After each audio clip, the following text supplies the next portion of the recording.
You're locked into Radar Radio with me, Nikita, and today I am joined by what can only be described as a guy who is the king of this Afrobeat scene. He is someone who has kind of come into London, tore it down this week, and has dropped one of the best albums so far in 2018, and I feel like this is going to be a big year for you. We welcome Burna Boy.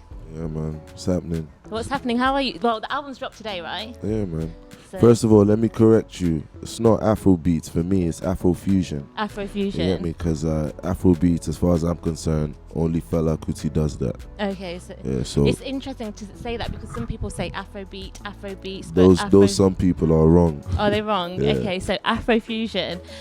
I do. I can't speak for anyone else, really. You get me? And I can hear that with your music. Like, we're going to get into that, actually, the kind of sounds that you've got on this album and how you've kind of transcended the worldwide market. Yeah. But and I'm sure most of the things they call Afrobeat these days is actually Afro-pop. Afro-pop. Yeah. Okay, we're going to have to get through those definitions. You can educate me on this. Yeah, I will. I got you. So, before we get into Outside and we talk about all the amazing music you released, you just corrected me on like how to define the sound, and I think it's an interesting time at the moment, especially for you as an artist, where music from Africa has kind of, it's everywhere. Like, I don't think there's a part of the world that hasn't quite touched yet in different ways, whether it be the music, the artists, the lyrics. What have you seen, and how do you see the growth of African music, Afro-fusion sound across the world?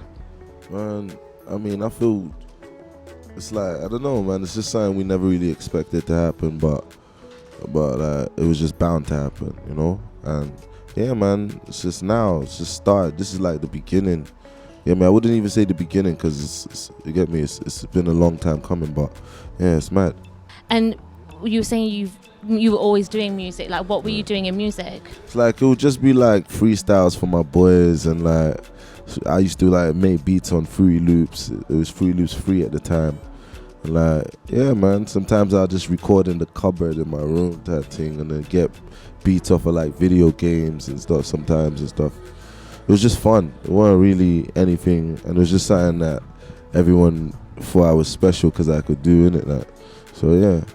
What video games were the beats from? Yeah, the first one I got was from like GTA San Andreas. You know that doom doom doom doom. Yeah. I was on that. Do you know what? So I was like, what games were you playing? So were you a big gamer? Yeah, man, huge. I've got every game right now, like from the Super Nintendo to the SNES to the PlayStation 1 to the Sega to the futuristic ones, like all of that. I got the Nintendo 64s. You get me? To the PS4s now. You get me? What's the game you're playing at the moment? Is there one at the moment that's on heavy rotation? Man, I'm not even gonna lie. It's NBA Street Volume 2. I was not expecting that. I was expecting like FIFA or like a shoot 'em up game. Right now, like at the moment, like today, like yeah, it's NBA Street Volume 2. And what console? On PlayStation 2. No, PlayStation. Yeah, it's a PlayStation. Yeah, PS2. Yeah. Oh, okay. So you're not even no PS4. You're not on I there. got the PS4. Oh, but you're playing on PlayStation 2. You switch between them. Yes, I got all of them, so I might as well, you know. You've got some amazing tracks which we will talk about and the new projects, but I kind of want to take it to you as an artist that you really know how to switch your flow. Like, not one song is the same. Like, you can switch, whether it's the pace, the lyrical content, the flow, and even the sounds. Like, I feel like you can take a lot of inspiration. I mean, what made you decide to kind of, how did you get that? That's really what Afro-fusion is. You know, it's basically like having the Afro bass, like that's the foundation. Yeah. And then everything else just comes on top. Like, it could be whatever, anytime. You know what I mean? It could be classical music. You know, so you just have to like, it's a lot of experimenting. You know, but it always turns out good. There's never a bad experiment as far as I'm concerned, you know? What's one of those moments or one of those tracks that you've heard and you've kind of been inspired from and it turned into like one of the most greatest experiments? Yeah, it must have been Fela Kuti's Sorrow, Tears and Blood. Yeah, and I actually ended up making a hit out of it, like on a feature tune. It goes, Fela's one goes like, hey yeah, everybody run, run, run. Hey yeah, everybody scatter, scatter. Hey yeah, it's some shit. And then Mine was more like a dance, because Fella's one was really deep and sorrow, tears, and blood. It's talking about them leave sorrow, tears, and you get me. It's talking about how the soldiers used to come, and like when they come, they leave sorrow, tears, and blood and leave. You get me? 7 minutes later. So I just kind of made mine like a lighter note, like it was more of a party thing. It was called, yeah. And when that drops in any club, the moves that go down, Done. literally. La to do beggar. Yeah. And you know, when you're making music, is it important for you to be able to create a vibe? Because like you said, it's like about the dance and the Yeah, vibe. man. It's all about the surroundings, and what's, because as far as I'm concerned, my music is always a product of my environment. You get me? It's like the environment is very important to the music, you know. So yeah. You've just literally, you come from Nigeria, you had your listening party there. You've come to London, you've had your listening party here.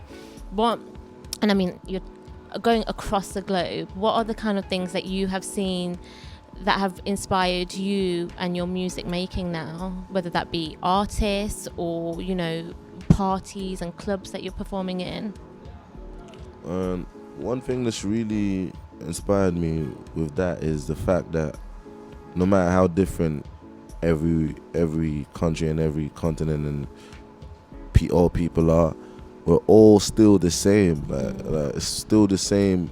It's the same idea. You know? Yeah. It's like everyone is the same idea, you know?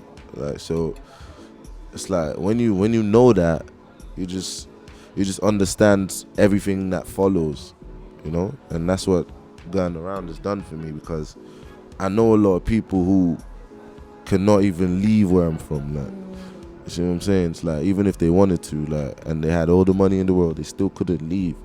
You see what I'm saying? So, yeah, man. It's like people like that would never really understand what I understand. So it's like I don't know how to explain it, man. It just that's the only thing that keeps difference in the world, is the fact that certain people can't understand certain things. You get me? Because they can't go to certain places or experience certain things, you know. So their mind is basically trapped in that place. You see what I'm saying? So yeah, that's, now I could confidently say I understand a lot. You know, so yeah. And what, you know, when you're saying like you understand a lot, what do you mean in terms of like? In terms of life, man. Yeah. In terms of how the world works. You get me? It's like now I understand. It's like, for example, it's like I've grown up being told the world is spinning around and stuff, and then like I go somewhere in LA and someone's explaining to me why the world is flat in a dome. Yeah. It's like, so I can understand all of that. It's like I don't know if the world is spinning around in the sky. I haven't seen it. Yeah. I don't know if it's flowering. So you get me? I'm not gonna be getting in a fight with someone. You see what I'm saying? Yeah. So it's basically understanding, man. It's like. So, you know, looking forward, I know you're already working on new stuff. You've got some stuff coming out. What is the plan for Burna Boy in 2018? Greatness, man. Greatness. You see the SKs, man. Greatness, man. Come on. Greatness in 2018. Yeah. And I mean, on that stage on Wednesday, you had a lot of people who were kind of on that stage, and you've had a lot of people showing a lot of love for the album. Is there anyone that you're hoping to work with or would like to work with on the global scale? Man, me, it's just, as I said, I don't have expectations on that. You get me? I just, whatever happens, you're gonna get. That's just, yeah, man. But one thing's guaranteed, it's all gonna be fire. It's all gonna be fire? Yeah, that's all I don't can even doubt guarantee. that. I don't even doubt that. Other than that, I can't guarantee nothing else.